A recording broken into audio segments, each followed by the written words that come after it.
Welcome to my channel. I'm Elizabeth Liz Muschett, and today we're talking about Mars and Leo opposite Pluto and Aquarius.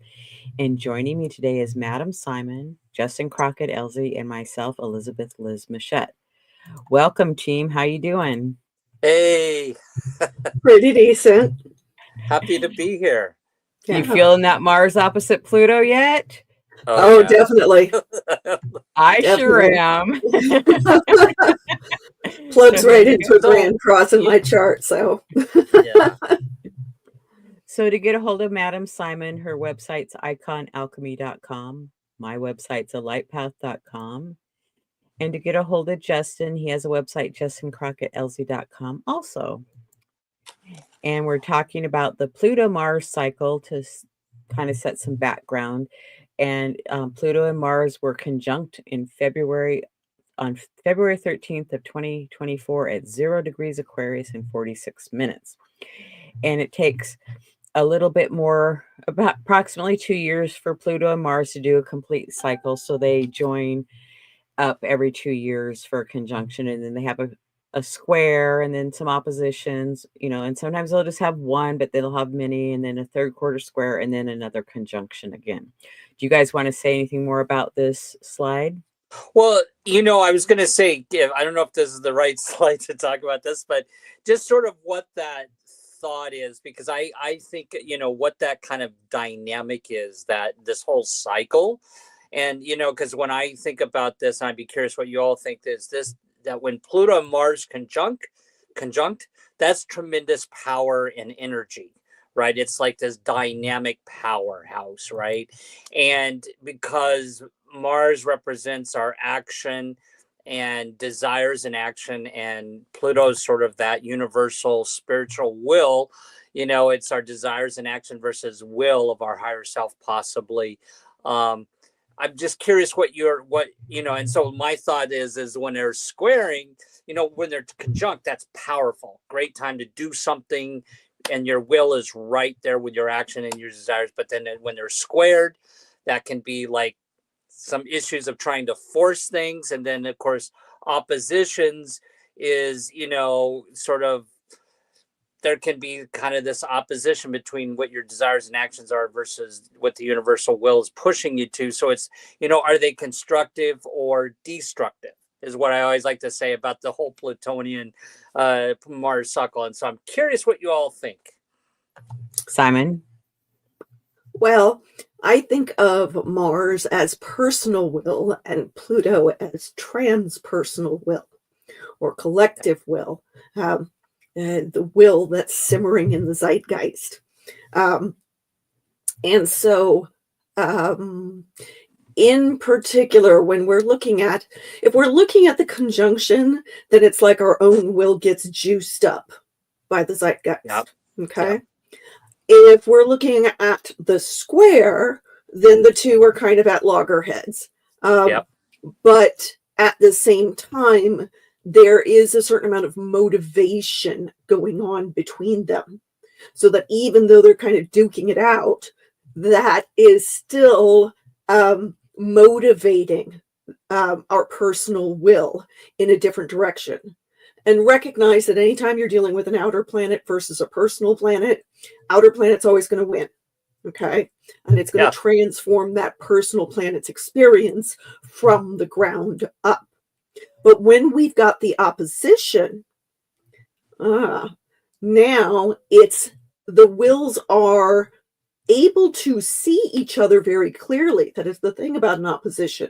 They have serious awareness of each other, but they are opposing each other. Okay. Yep. Will's opposite to desires and action, right? So yeah. So it's an evaluation point, I think, Darren. With that's kind of the word I would use for the opposition: evaluation of your desires and actions versus what you want versus what the universe is trying to pull you into. And so, yeah. Right. I agree. Right. And it sets up a new cycle each time that it's because like this one in February was at 0 degrees Aquarius, and then in 2026 in January it'll be degrees Aquarius. So, the first one in a sign, which for the next 20 years we'll be having the Pluto Mars conjunctions in Aquarius. So, but it's like they're learning and growing together. Because when it's, basically you could say it was the ingress into Aquarius of starting a new cycle, and Aquarius is, pushing the boundary. It's change, it's innovation, it's sudden thoughts. Anything else you guys would like to add? Well, that's interesting you say that, because before it was in Capricorn, so that was really harsh, right? So it'll be interesting to see how Mars interacts with Pluto and with Aquarius, versus how it interacted with Pluto and Capricorn. Being that Capricorn is about structure and authority and stability, and now Aquarius is, that collective communications, social media, technology.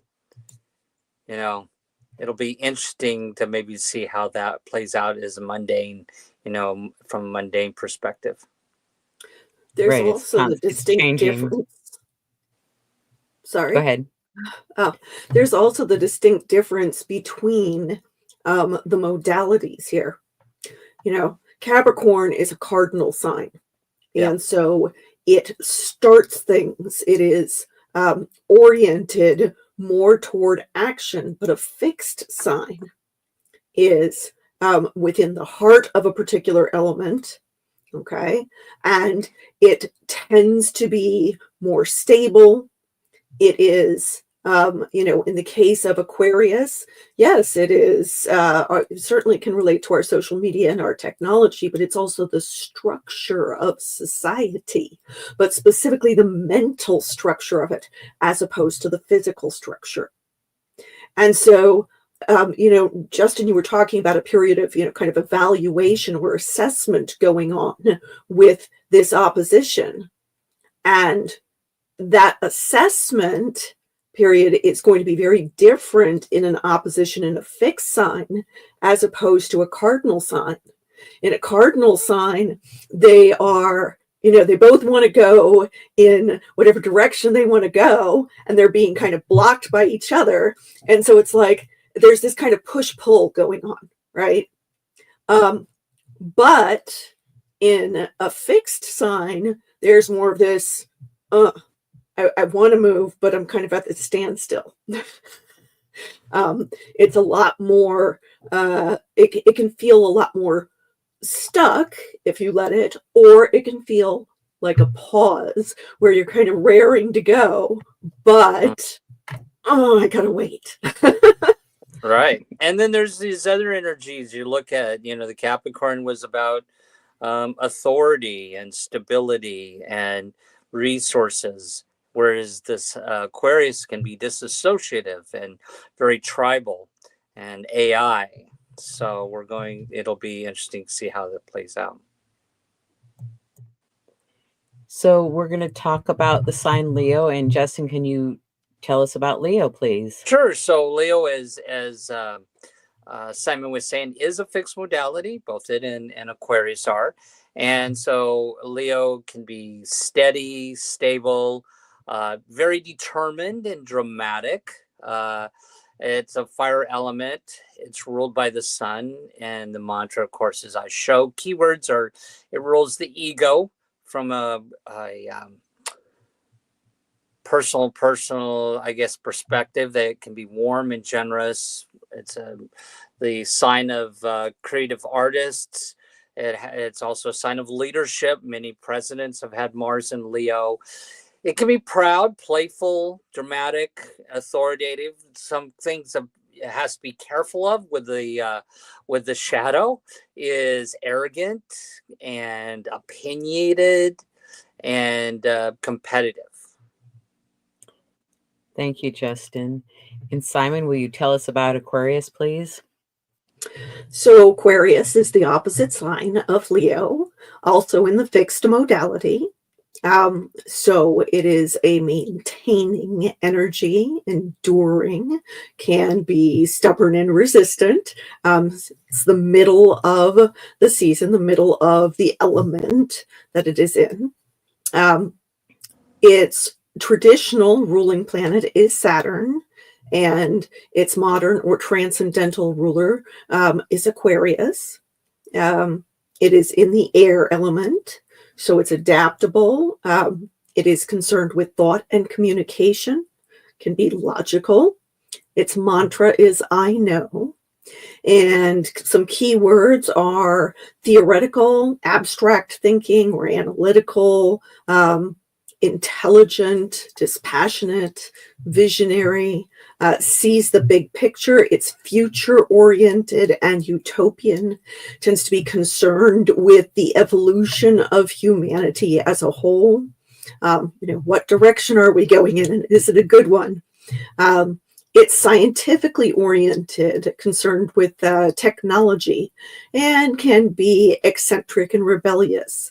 The caution would be that it can seem emotionless, being a bit dissociative, can seem antisocial, or sometimes more concerned with humanity as a whole than with individuals, which can then make it seem like it's friendly, but it's not. And can be argumentative because as a fixed sign that is concerned with thought and communication, it's going to want to get that last word in. Thank you. And we're talking about Mars today, so it rules the sign of Aries, and Scorpio modern, or that's traditional Aries and Scorpio, but as the modern ruler, it would just be Aries. And then it rules the head, the surgical knife, the blood, the bones, the marrow, inflammation, and some keywords are action, desire, activity, ambitious, courage, initiative, energy, motivation, sex drive, and caution is aggressive, excessively angry, conflict, hot-tempered, and chaos. And Justin, we do Pluto. Sure. So Pluto, as Simon pointed out earlier, is a person. It's a planet that rules the collective. There, a collective planet versus a personal planet. It represents. It's a planet of transformation and change. It's rules Scorpio, and it does represent hidden things or below the surface. Its keywords represents sort of our higher self, spiritual will. Death and rebirth, of course, is Pluto. Non-attachment, what sign it's in. Transmutation, power, courage, survival, determination, intense, and resilience are all keywords. Cautions, or the shadow aspect of it, is controlling or oppressive. Can be obsessive or compulsive. Can represent hopelessness. As we know, Pluto represents pandemics. Can represent taboos and also any occult type issues. Thank you. So we're going to jump into the Mars Pluto conjunction that occurred on February 13th of 2024. And again, that was at 0 degrees Aquarius in 46 minutes. And this chart is for Seattle, Washington, and it shows in the orange circle Pluto and Mars conjunct. And they're in a semi-square to Nessus and Hygeia. Did you want to talk about that semi-square? Well, yeah, I guess I will do that, definitely. So when we look at my experience with Pluto and Mars, is we're looking whether they're constructive or destructive, is important to look at what aspects are how it's going to play out, whether our desires and wills are in a positive aspect, or whether the universal will and Pluto saying nope, it's a stronger aspect saying no, you're going to go this direction. So this, to me, this semi-square, and I'd be curious what you both think. This, because the Hygeia and Nessus relates to in that Pisces, that imagination and fantasy, and what we're imagining there, it's sitting right between Neptune and Saturn. It just feels like to me that there can be a disconnect here between what our imagination and what we want to accomplish versus what Pluto and Mars is saying. So to me, it's like, if you're going to use this Pluto Mars to accomplish something which is very dynamic and powerful, you got to make sure it matches up with your visions and what what you want to accomplish. There has to be some syncing up of your imagination and your creative thought. So I think it's an evaluation point here. What do you all think? Simon? Well, I think that Aia in Pisces is reminds us that our mental and spiritual health, our emotional health, may require that we go and touch grass sometimes. May require that we actually, ground our experiences in nature and in reality. And when we've got a conjoining Nessus, there can be this sense that that our emotional health is potentially suffering from being unmoored, from being in that space of confusion, a lack of understanding of reality. And I find it interesting since it's sandwiched there between Saturn in the first decan of Pisces and Neptune in the last. And so, there's that, it's like Aia and Nessus are saying there needs to be kind of a bridge between reality and our imaginations. You just stated the same thing I did, but you said it better. Yeah. But yeah, in that semi-square with this Pluto Mars, then that is a little concerning with regard to our will, because it seems like there is a potential conflict or challenge there of how are we asserting our will if we can't see reality clearly. Right. But I think that can be a good thing, though. I think you could say, okay, here, you know what? I'm starting out on this new cycle, and here's what the universe is saying. Pay attention to this. Doesn't mean that we could, so if we pay attention to having a little bit more dose of reality with our desires and action, that maybe we can overcome that semi-square. Right. It is a challenge that is meant to be worked on, not ignored. Well, and that Pluto's asking us, not just to skim the surface, dig deep.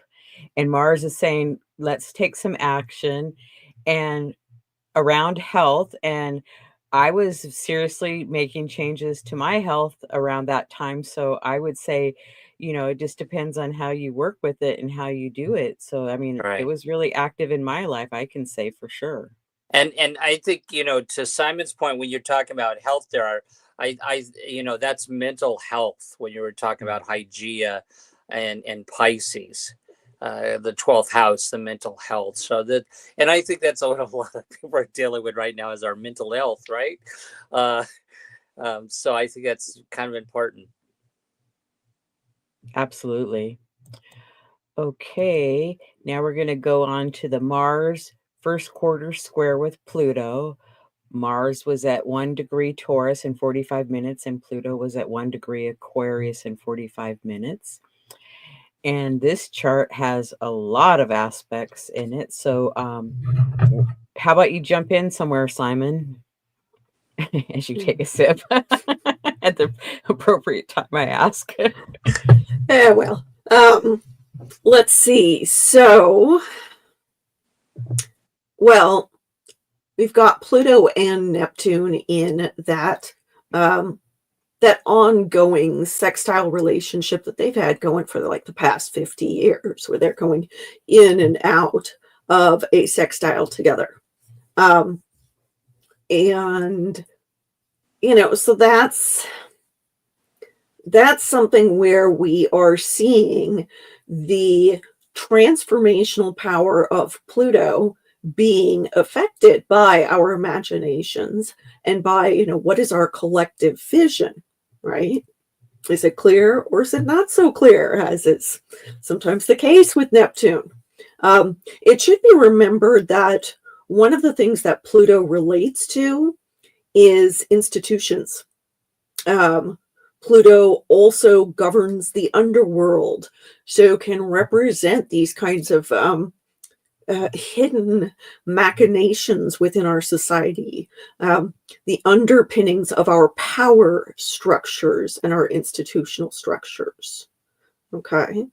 And so we've got, Pluto square Mars here, but also in a trine with Jupiter.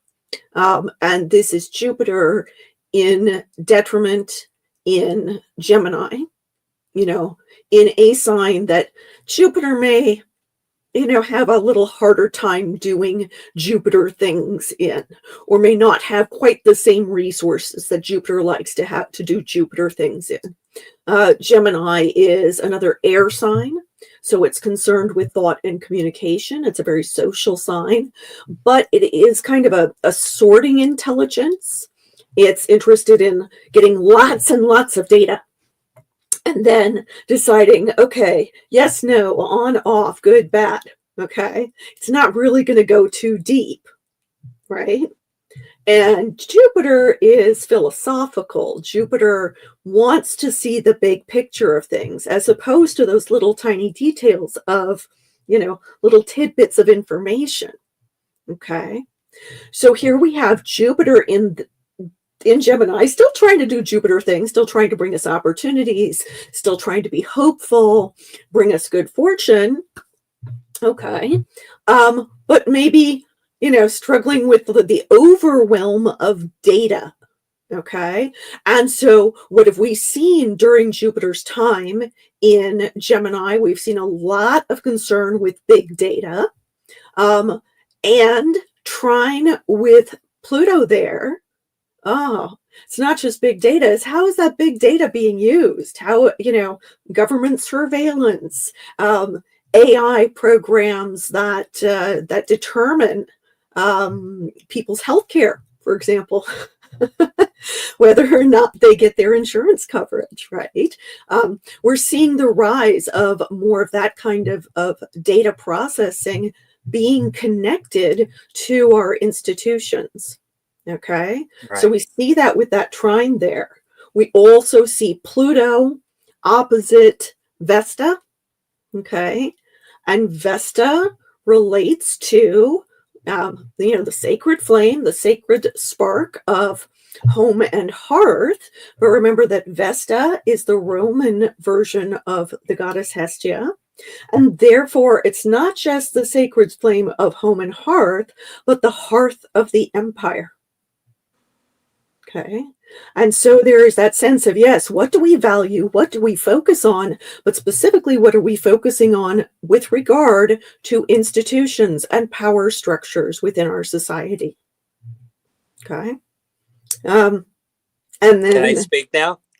one more. So, and this is something I know you're interested in, because we also have a little bit, okay?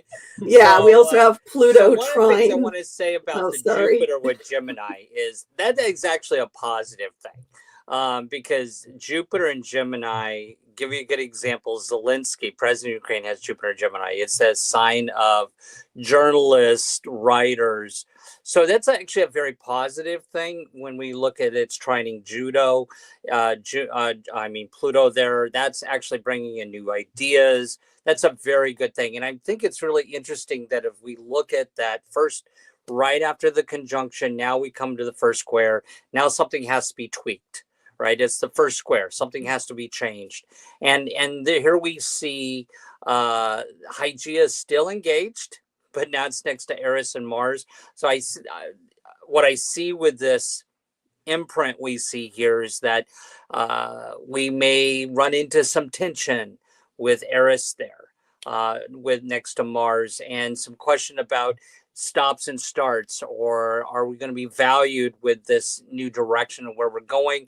Definitely a good time of ideas, but again, Pluto, as you pointed out, opposing Vesta there could mean, just to summarize it, some differences between what the collective is saying we need to do and what our spiritual will is saying we need to do. So that's the way I would sum that up really quickly. Right. And then the last little tidbit there is that Pluto is trine. What we've got there is an orange mark to indicate Lilith. And so Pluto is trine Lilith there. And Lilith can be that kind of uncensored, wild, unruly spirit. You know, a bit of our unconscious selves. She can relate to willfulness. So I find it really interesting that Pluto and Lilith are kind of in cahoots here. And that would also put Lilith in cahoots with Jupiter as well. Yeah. So, you know, that is big talk. Lots and lots of talk, as well as braggadocio. You know, right. but also yeah, some of that plain unvarnished sense of, you know, what we're thinking. So if we were to say that, you know, that first one was about reality, when we started the news cycle, bringing a dose of reality to what our desires and our will was, what would you say this one is? We're tweaking sort of our ideas about it, or are we like questioning when we start it, or maybe some new direction with Mars and Eris there? What do you and Liz think is the key word for this one, what the person has to do? There's lots of adjustments that are taking place, you know, because it's now you give it some refinement of what you started, and, you know, the squares happen, you know, this is only a 2-year cycle, so it's a pretty quick year cycle, and, you know, you're only in it 4 or 5 months and you have the square. So I would just say some adjustments and change. What would you say, Simon? Well, you know, that sort of trio there of Chiron and Aia and Eris, all ruled by Mars, all answering to Mars, and Lilith trine Pluto. That's kind of a double whammy of willfulness. Okay, on an already willful square. Okay. And so this feels kind of unruly to me. You know, Jupiter is trying to do Jupiter stuff. Jupiter is a benefic. He's always going to be trying to do the nice thing, or the good thing, or the helpful thing. But with so much data to sort through, I think that this square can indicate some sense of, you know, the frustrations of dealing with lots and lots of information and trying to sort out what is true, trying to sort through misinformation. And so moving forward from that conjunction, which was asking what's real and what's not, well, then this is continuing that, okay, what's real and what's not, but now we're getting a little spicy about it. Yep. Well, and that's even reinforced with the Pluto sesquiquadrate Mercury in Gemini, because Mercury rules Gemini, so Mercury's ruling that Jupiter also. But it's asking, you know, like you say, there's all this information to sort through. Truth, false, you know, is it true? Is it false? Is it, you know, what is it? Or is it only part of the truth, or is it part false? You know, it could be any combination of. Or a lot of new great ideas, because this is a very creative aspect with Mercury Jupiter conjunction there, you know, and trining Pluto. That's a lot of information coming in, and that can be creative. Absolutely. So we're going to move on to the next chart, and it was the first Mars opposite Pluto, and that happened on November 3rd, in 2024, Mars at 29 Cancer and Capricorn and Pluto at 29 Capricorn. So Justin, you want to start with this one? Well, I was just going to say really quickly, the thing that jumped out to me at this chart as we've gone through that, the conjunction and then that first square, is we look at Hygiea and Eris are still involved here, right? That's really so key there, that there's this grand square now. And, now we got the opposition, and we're still dealing with some relationship stuff with what we've probably started. There's still now Hygiea and Eris are now opposite Juno, which is about relationships. So I think that on its head tells me that through this whole thing, we've got to be aware of how we're being valued and how we're initiating and starting this, and our confidence and not getting pulled off the pedestal. That's what I would say, that there's a relationship thing here, and how we're being assertive that's coming into play. Simon, what would you say? Well, it just occurred to me that this is kind of foreshadowing some of the things that we're seeing right now in the Trump administration with regard to specifically with regard to dismantling some programs relating to public health and changing the focus in regards to public health. IE, of course, relates to what kinds of conditions are healthy for us or create good health for us. And here, IE is retrograde, so reconsidering those things, and is reapplying to a conjunction with Eris, who is disruptive, and then Chiron is on the other side there, so it's kind of a double whammy of health concerns. And then Juno can really relate to what are the promises we make, what are the agreements that we have.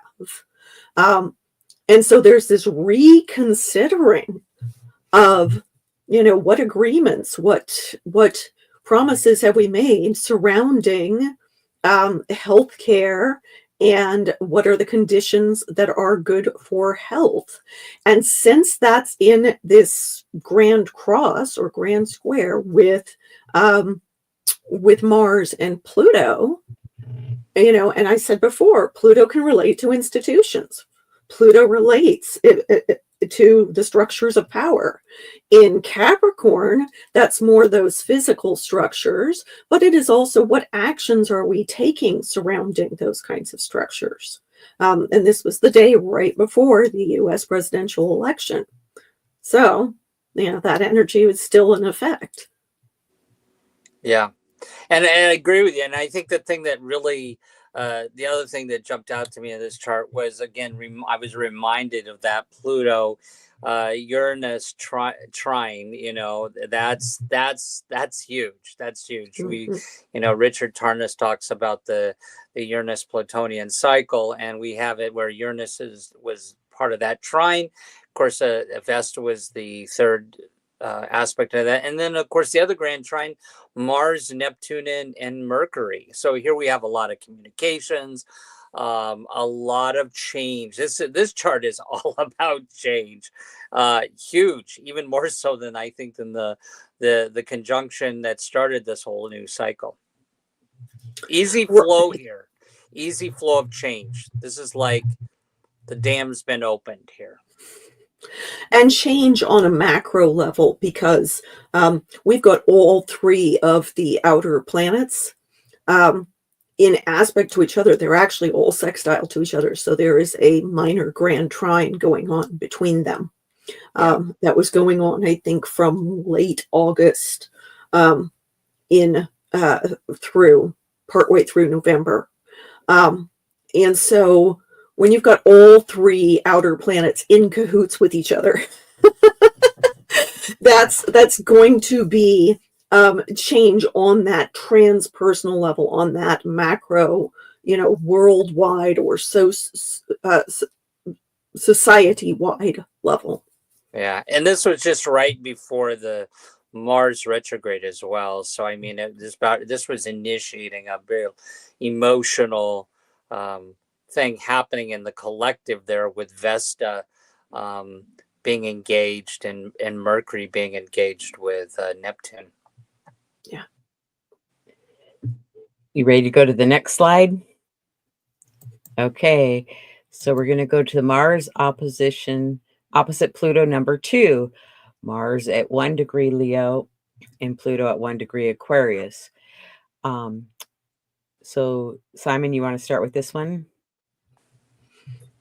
Oof. Well, what stands out, of course, is that big old T-square that's going on. Mars is now in Leo and retrograde. So reconsidering our will in relation to the collective will, okay, to the transpersonal will.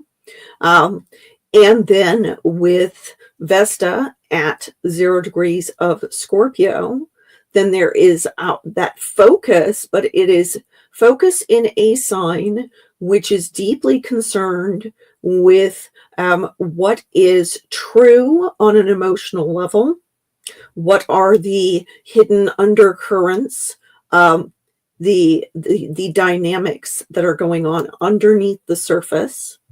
And it is a sign that is traditionally ruled by Mars, and its modern or transcendental ruler is Scorpio, or it is Pluto, sorry.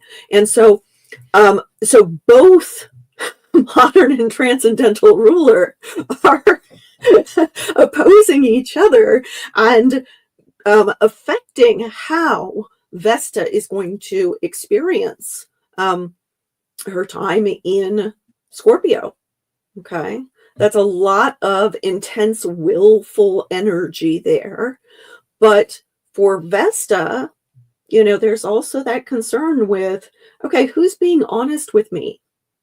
Okay. Who's trying to manipulate me? How far am I willing to go? Okay. There can be a ruthless quality to Scorpio.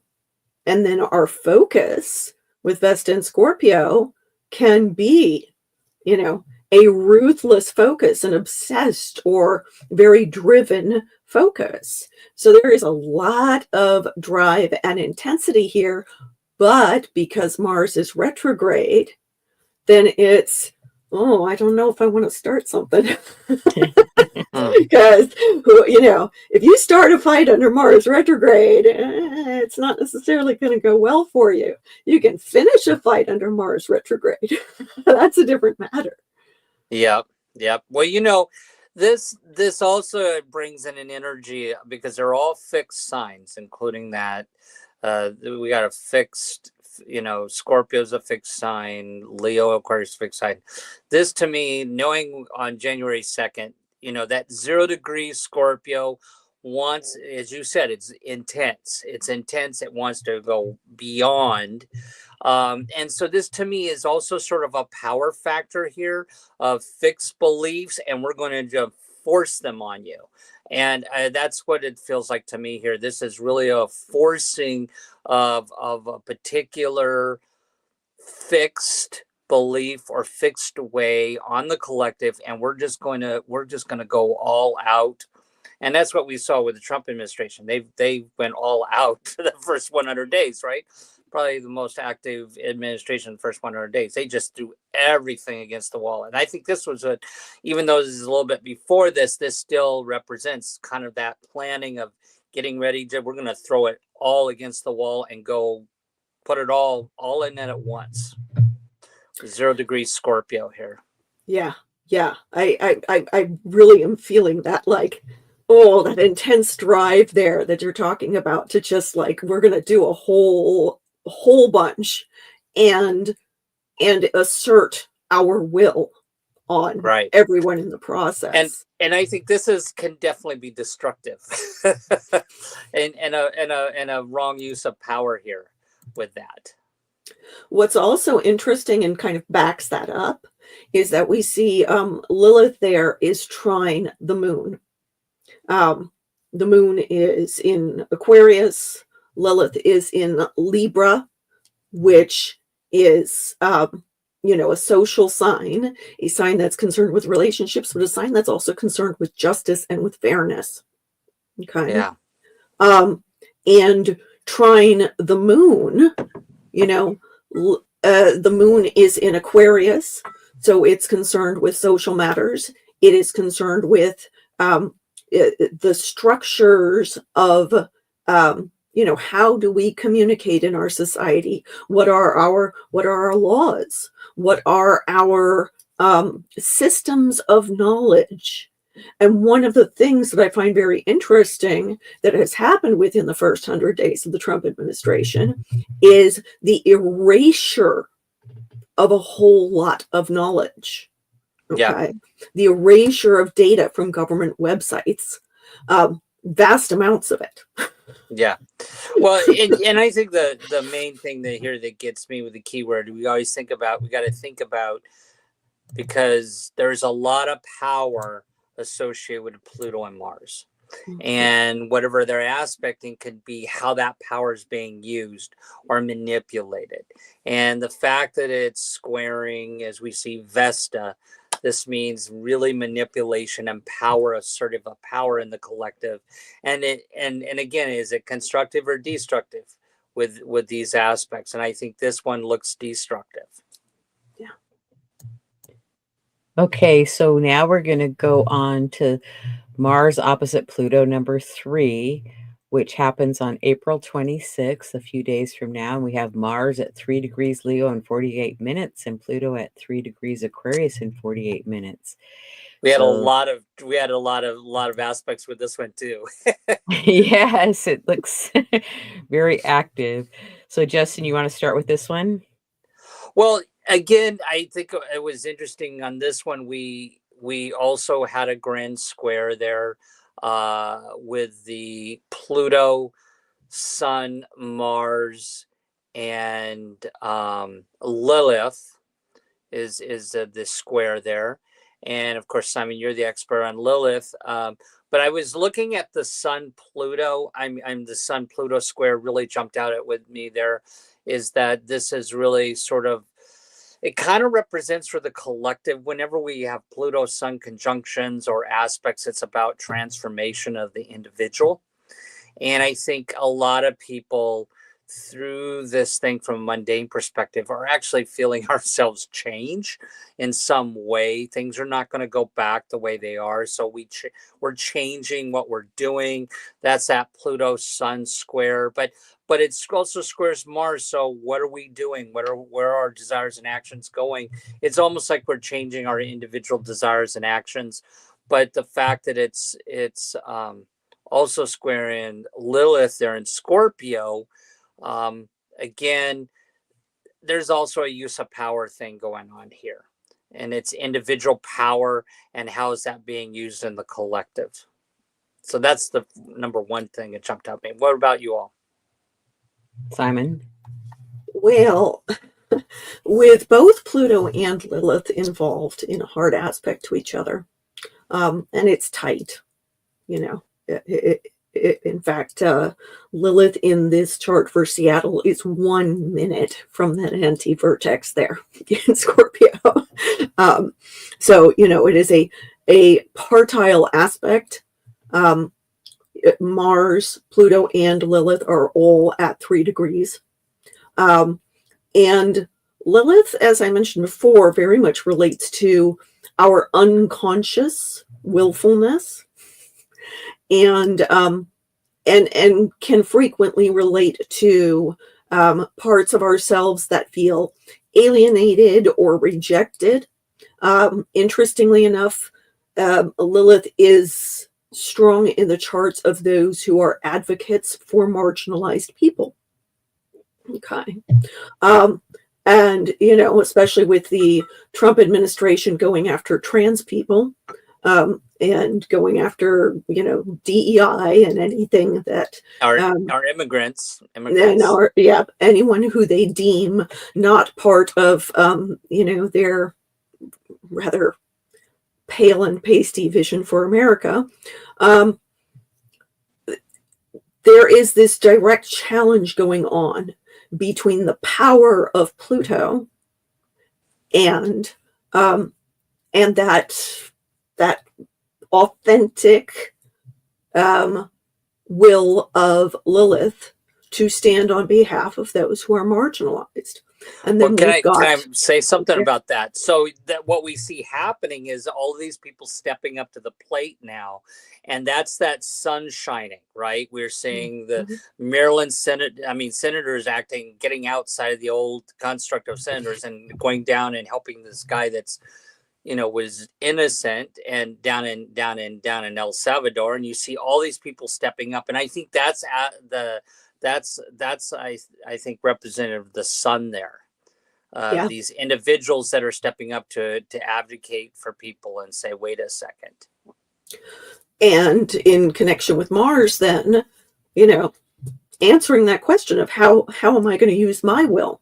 How am I going to take action in order to address these concerns? Now, because these are all in fixed signs, at the moment, there may be this kind of emphasis on, I don't yet know what to do, or I feel like I am in a stuck place, or in a, almost like squeezed in a vice, okay? Because we got so much pressure when we've got a grand cross in fixed signs, okay? It can have that kind of pressure cooker feeling. But at the same time, it's like this, all of the players now looking at each other, getting a good look. There's that assessment quality that you mentioned before. So that when the pressure starts to let off and we are not in, all stuck in those fixed signs, now there's that potential to really see, where am I going to go? What am I going to do? What is it that really matters to me? And you mentioned that Sun-Pluto square, that very much also relates to leadership. The Sun is a leader. Mars in Leo is answering to that Sun. And so then it becomes the question of what are the actions of the leaders, both the leaders on that macro scale, and then also the leaders within our communities, at the individuals who step up to take action, the people who are community organizers, the people who are supporting those community organizers by taking individual actions that are helping people to advocate for their neighbors. Yep. Yeah, I agree. And I also want to point out the Uranus Juno opposition. I think that's kind of important to point out, and that we're, this is about a transformation of our relationships that's happening at the same time. But then also I like the grand square, the grand trine there. I think that's a really positive aspect in the chart. Mars trining Venus, trining Juno. This can be a really good time for creative and harmony within relationships, with the Mars, Venus, and Juno trine. Absolutely. Juno in Scorpio also, I think, very much relates to the social contract. Yep. And reconsidering the social contract, and is answering to that Mars. So I think having Venus and Saturn trine there is actually a nice kind of steadying, okay, we're going to reconsider the social contract, but hopefully not throw the baby out with the bathwater. Yeah. So Liz, you're kind of an expert on the finger of God there and the mystic rectangle. What do you think about those? Well, I'm going to start with the mystic rectangle. Yeah, because with a mystic rectangle, you have 2 trines, 2 sextiles, and 2 oppositions, and they all connect.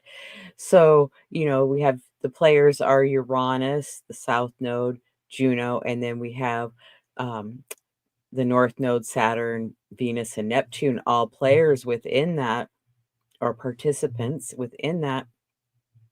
So, those oppositions, they can, become informed.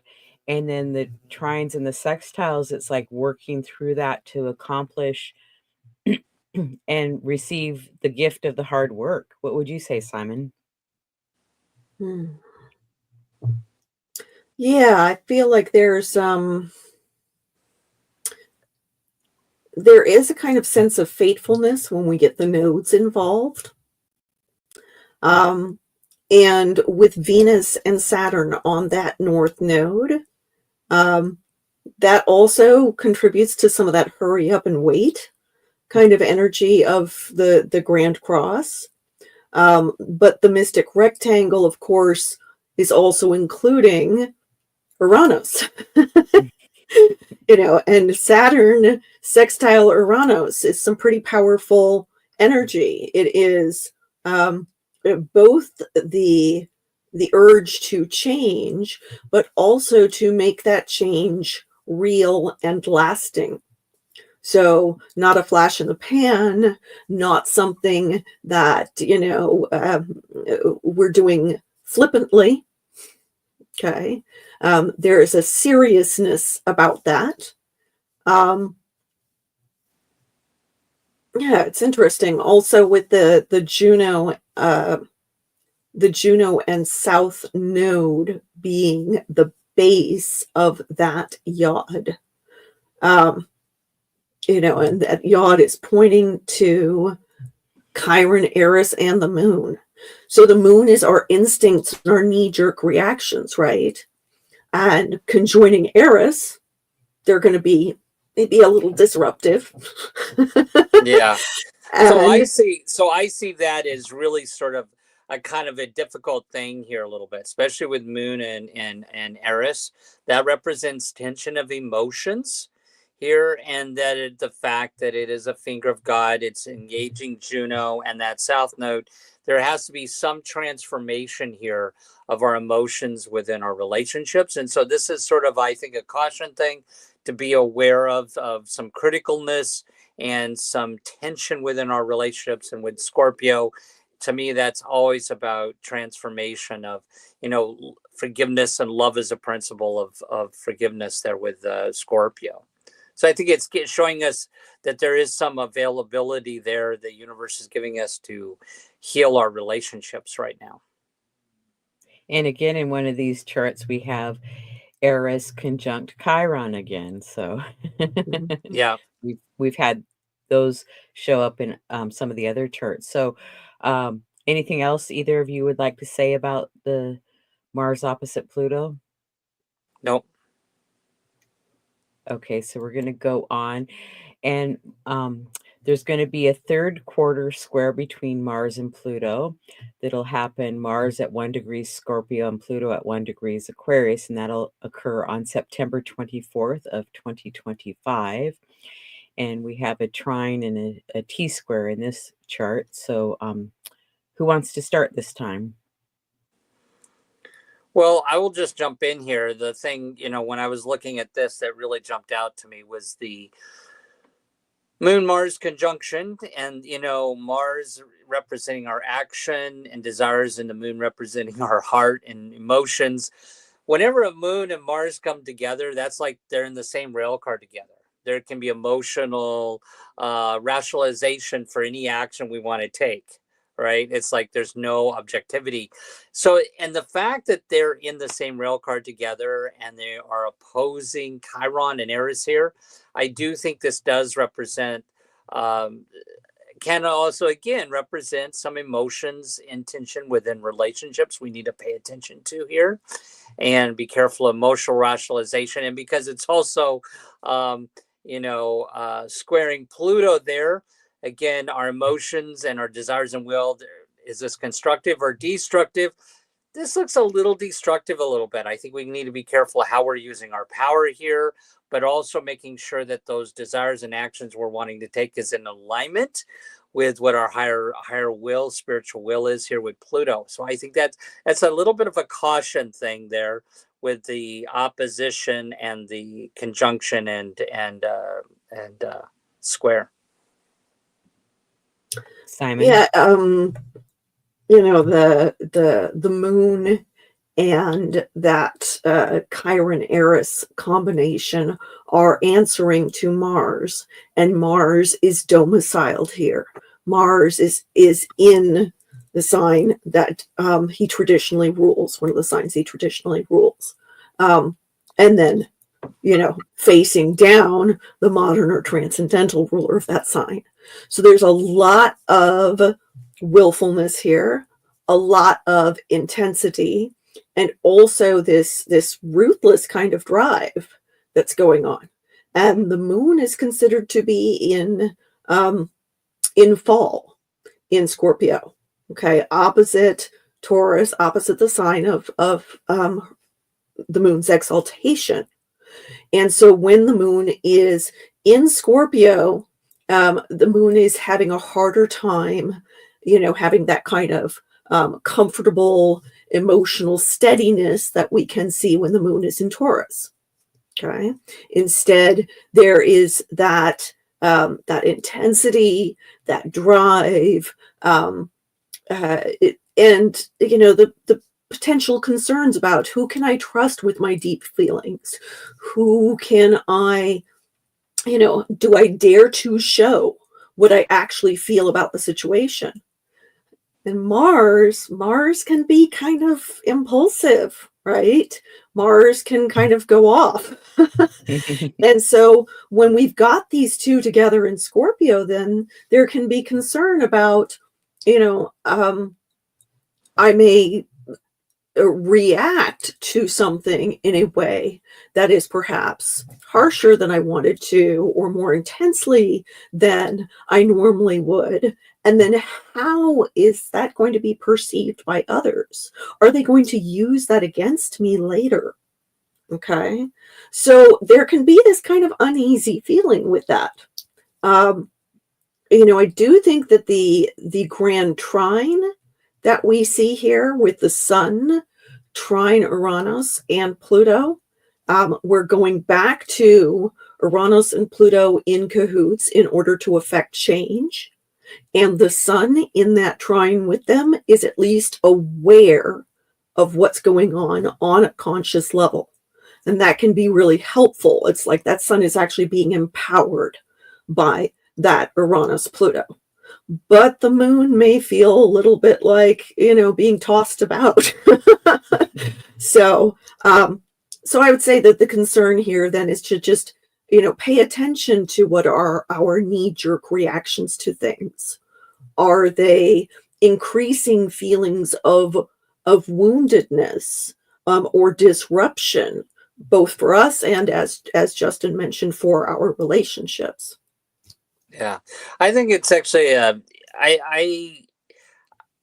with the sun trining Pluto and Uranus here, and an air sign here, this can mean that there's a not an awareness of some inner things happening, because the sun is being trined by Pluto and Uranus, which are bigger things going on here. And so I do think that this calls for us to being a little bit more aware and settling down as to what's happening there, because what can happen when Uranus and Pluto trine the sun there, it kind of takes us out of our inner world into our outer world, and there can be sometimes a lack of inner awareness here with that. This is a pretty powerful Uranus too, I might say. It's 0-1 degrees, Pluto at 0-1 degrees, Sun at 0-1 degrees. Wow. Very tight. And it's a kite to Neptune. Yeah. And they're all pretty tight. Yeah. So that's a pretty big trine. That's pretty strong trine. And that to me, like, this is very powerful, like a lot of communications going on here in the collective, and it's not all good, especially with the Mars moon and Scorpio opposite Chiron. So, well, and I would say maybe don't react immediately, because maybe the information you received wasn't quite accurate. So, Yeah. Around September, the middle to the end of the month, it's like as much as you can, be patient. And if you get frustrated, maybe go for a walk or a jog or something. Yep. Simon, you wanted to say something? Well, Neptune being at the head of that kite, like you pointed out, you know, that's like our imaginations, kind of, leading the way, while the sun at the tail of the kite is trying to steer things consciously, trying to be like, okay, wait a minute, all these big forces are potentially running away with us, because we've got all three outers again in that same minor grand trine heading up that kite, right? And so again, it's those big forces all in cahoots together. And then the sun, our consciousness, is trying to, be the tail of the kite and steer the ship. Okay. But our imaginations are pulling us up. Okay. And Justin, I think, it's interesting. You mentioned that kind of with Uranus and Pluto in these air signs, that kind of, pulling us out of our interior worlds. Both Aquarius, as we mentioned before, and also Uranus can have dissociative qualities to them. And so I do think that there is this, that there can be a concern with us wanting to maybe check out of that internal world and be like, I don't want to feel those feelings. But with both the moon and Mars in there, there's some deep and intense feelings there. Absolutely. So we're ready to go on to the next one? Yep, we're on a podcast. Okay, so the next Mars conjunct Pluto will be January 27th of 2026 at 3 degrees Aquarius and 34 minutes. And so we have that conjunction, and then there's a trine to the moon. Either of you want to speak to that? I'm sure we'll be coming back in the future talking about it more. Yeah. This starts a new whole cycle. I would just say one thing. I think it definitely sets the standard for the next cycle with that triangulation of the moon. So I think that's a positive aspect. And it's not that far from Uranus as well, right there. Of course, we still see Chiron and Eris are are playing footsies there. So there's definitely still a lot of communication, a lot of ideas being thrown out there in the collective with us. Simon, you want to say anything more? No. We'll be back to talk about this one more, because there's actually a point of Thales with Lilith opposite the moon, trine Mars and Pluto, and then sextile back to Lilith. So, but I think we'll come back and talk about that at another time. Yeah. So, anything you want to leave our audience with, advice or anything? Go ahead, Simon. Well, I would say just to sum it up, my summary of this would be, with this whole cycle, ask yourself, is my will and my actions constructive or destructive? Especially in relationship with my relationships. Yeah. There is the danger of lots of reactivity. And so taking that time to step back and take a breath can be very helpful. And are you in integrity with yourself? Okay, Justin has a quote for us. Yeah, so I came up with this quote because we were talking about, with these two planets, as Simon's pointed out. I mean, there's this is a time when you kind of, and Liz, you kind of pointed out, we kind of need that peace from within. So peace comes from within, and do not seek it without, is what Buddha said. So I thought that was kind of good, especially as we're dealing with the chaos of Mars Pluto. Thank you. Okay, Simon, if you'll tell us about what you do. So I write about the astrological transits on Patreon and create custom astrological art for my patrons there. And like Liz and Justin, I am a consulting astrologer. So if you're interested in having a consultation with me, my website is iconalchemy.com. Thank you, Simon and Justin. Yeah, I'm, just love to do consultations. So you can find me. Easiest way to get a hold of me is at justin.elzie@gmail.com. And if you'd like to see any other shows I've done, just check out my YouTube channel at Astrological Yogi. Thank you, Justin.